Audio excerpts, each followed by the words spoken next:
इस कहानी के लेखक हैं धीरज कुमार सालुंके।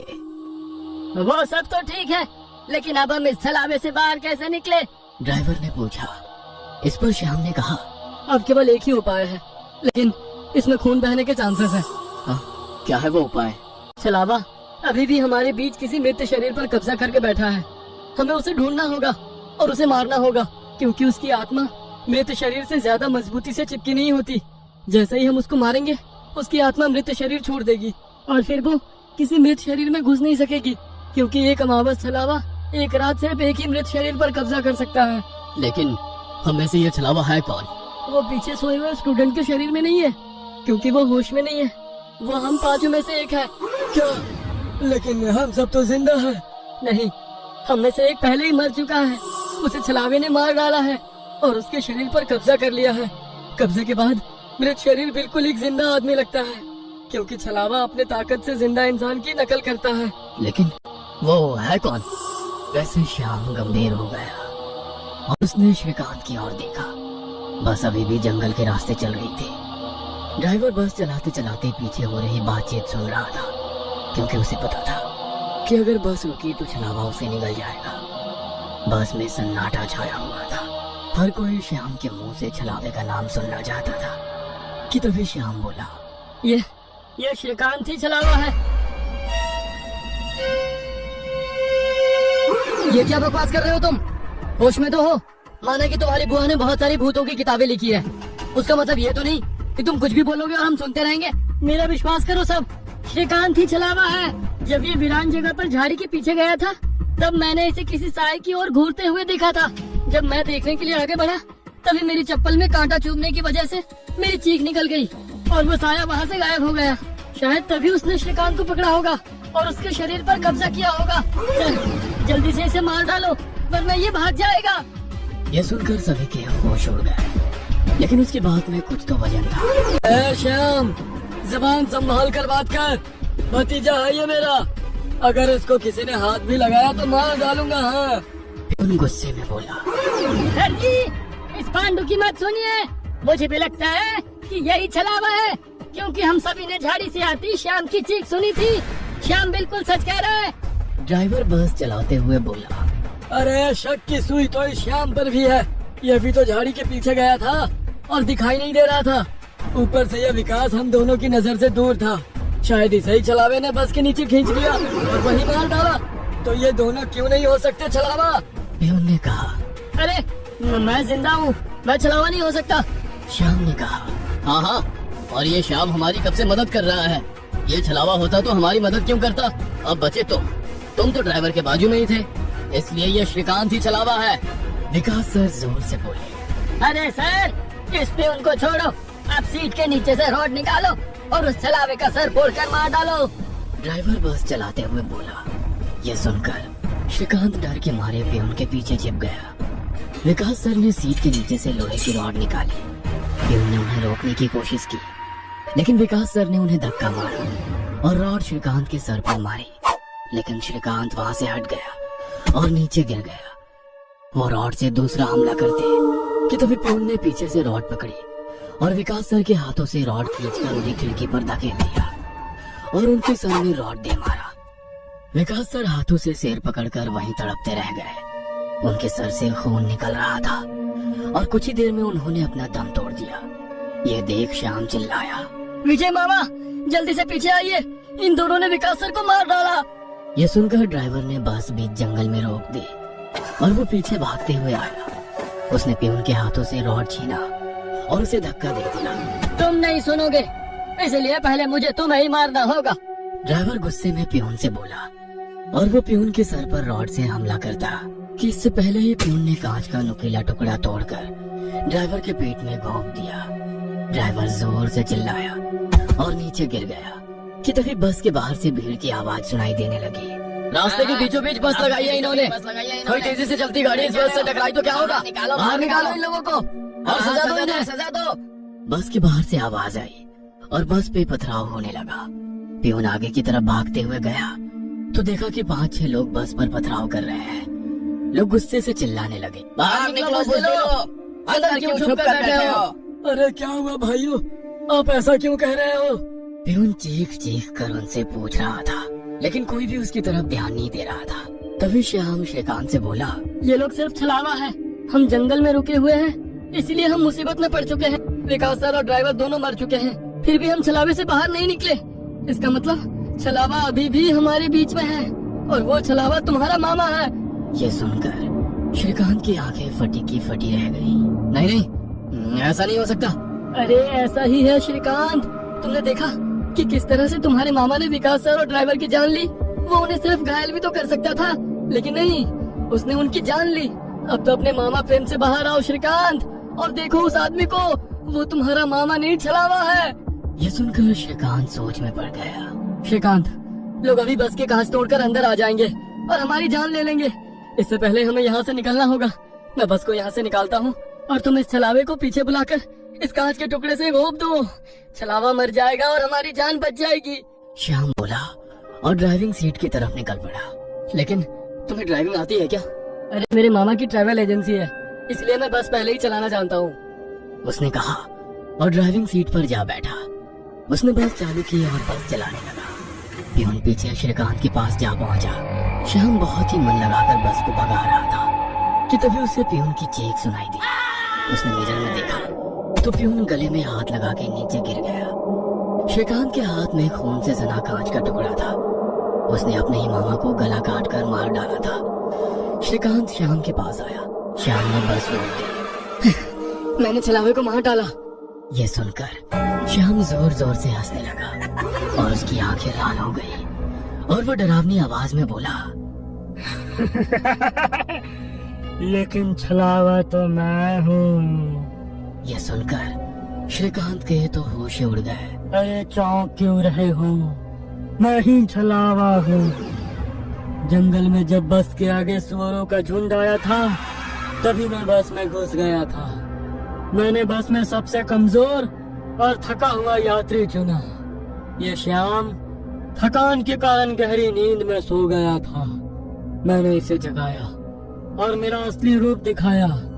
मेरा डरावना रूप देखकर ये उसी वक्त सीने पर हाथ लगाते हुए मर गया।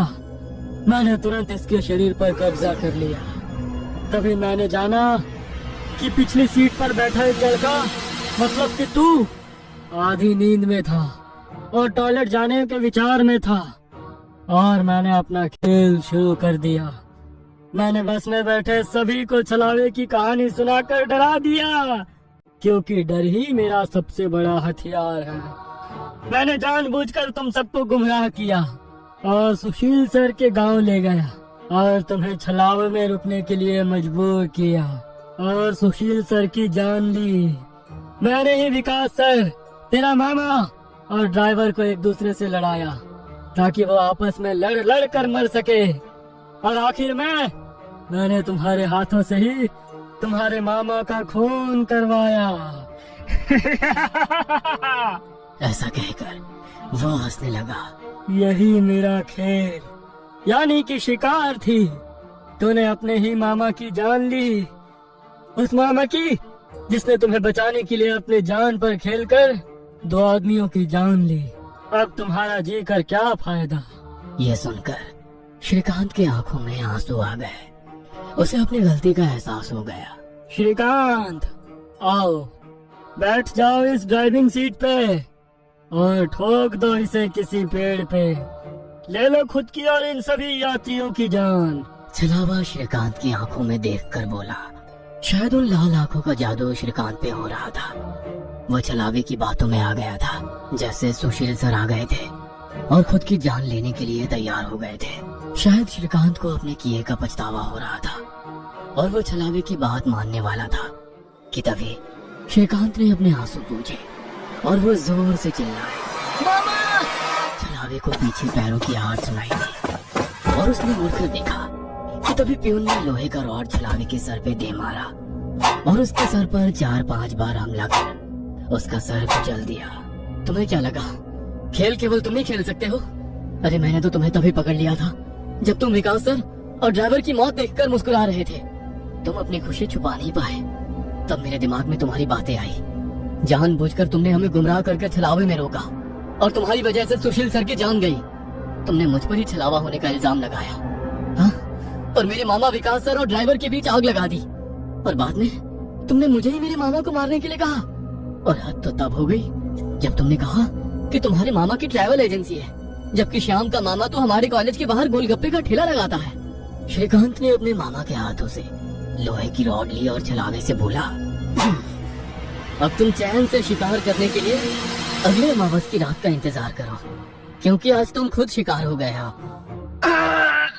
और ऐसा कहकर उसने एक रॉड का वार उसके कुचले सर पे कर दिया और उसके शरीर से छलावा काले धुएं के रूप में बाहर निकला और बस के बाहर निकल गया। और जैसे ही छलावा बस से बाहर निकल गया, सभी स्टूडेंट्स नींद से बाहर आ गए। आज पहली बार कोई अमावस छलावा किसी यात्री से हारा हुआ था। बस के ऊपर हवा में उड़ता हुआ छलावा दर्द से तड़पने लगा और चिल्लाते हुए हवा में बिखर गया। उस छलावे को अपनी योनि से मुक्ति मिल गई, क्योंकि ये सृष्टि का नियम है कि जब भी कोई छलावा इंसान से हारता है, उसका अंत हो जाता है और उसे मुक्ति मिल जाती है। ये कहानी आपको अच्छी लगी हो तो हमें सब्सक्राइब करें, हमारा इंस्टाग्राम और फेसबुक पेज जरूर फॉलो करें। और हाँ दोस्तों, सब्सक्राइब करना भूलना मत।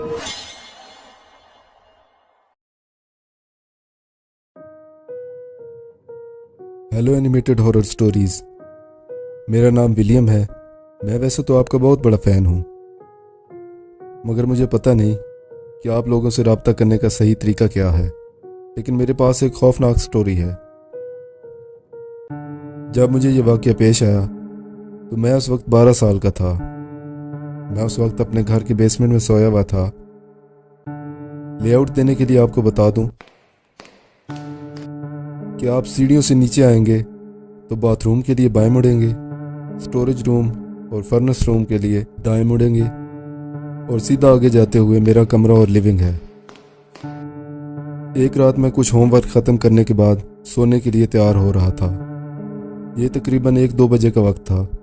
मुझे शदीद बेख्वाबी यानी नींद न आने की बीमारी है, इसलिए मुझे काफ़ी देर तक सोने के लिए कोशिश करनी पड़ती है। इस बीमारी ने मुझे रात के उल्लू में बदल कर रख दिया है। मैं हकीकी तौर पर अंधेरे के औकात से लुत्फ़अंदोज़ होता हूँ। अक्सर औकात रातें गेमिंग या पढ़ने में गुजारता हूँ। एनीवे, जैसे ही मैं बिस्तर के लिए तैयार हो रहा था, मुझे एक अजीब सा एहसास हुआ। ऐसा लग रहा था जैसे कोई भूत भरी ठंडी हवा मेरे पास से गुजर रही हो, जिससे मैं कांप उठा। मैंने उसे नॉर्मल लिया और कंधे से छटका दिया और बिस्तर के लिए तैयार होना जारी रखा। जब मैं आराम से बिस्तर पर लेट गया, मैंने YouTube पर कुछ वीडियोस देखी और फिर एक किताब पढ़नी शुरू की। तकरीबन 1 घंटा पढ़ने के बाद मैंने देखा कि सुबह के 3 बज चुके थे और मैंने आखिर में थकावट महसूस की, तो मैंने लाइट्स ऑफ कर दी और आंखें बंद करके लेट गया। जब मुझे नींद आने ही लगी थी तो मैंने बाथरूम के दरवाजे के खुलने की आवाज़ सुनी। मेरे पास स्टैंडिंग शावर सिर्फ एक ही था, जो एक चौथाई दायरे की शक्ल में डिज़ाइन किया गया था, जिसमें एक स्लाइडिंग डोर था। ऐसा लगा जैसे किसी ने स्लाइडिंग डोर खोला हो। तो मैंने आवाज़ सुनने के लिए अपना सर ऊपर कर लिया। तकरीबन 1 मिनट की खामोशी के बाद मैंने सोचा कि शायद ये मेरा वहम है, इसलिए मैं वापस लेट गया। अचानक शावर का दरवाज़ा इतनी ज़ोरदार आवाज़ से बंद हुआ कि मैं डर से बिस्तर के किनारे पर जा लगा और मेरा दिल ज़ोर ज़ोर से धड़क रहा था। उसके फ़ौरन बाद मुझे कमरे में मौजूद कागजात के इर्द गिर्द सरसराहट सी सुनाई दी। मैं अंधेरे में इन चीज़ों को चेक करने से बहुत डरता था, इसलिए मैं खामोशी से वहीं बैठ गया। चंद मिनट गुजरने के बाद मैंने खुद को थोड़ा सा आरामदेह महसूस किया और दिल की धड़कन भी थोड़ा सा सुकून में आ गई थी। मैंने अपना सर अपनी खुली हुई अलमारी की तरफ मोड़ा तो एक लम्हे के लिए मुझे वहाँ एक औरत का भूत भरा चेहरा नजर आया और पलक झपकते ही वो गायब हो गया। वो चेहरा बहुत ही खौफनाक था। उसके काले से आग घने बाल थे और खून उबलती हुई आंखें थी। ऐसा लग रहा था जैसे उसके मुंह के गिर्द कपड़े का टुकड़ा लपेटा हुआ हो।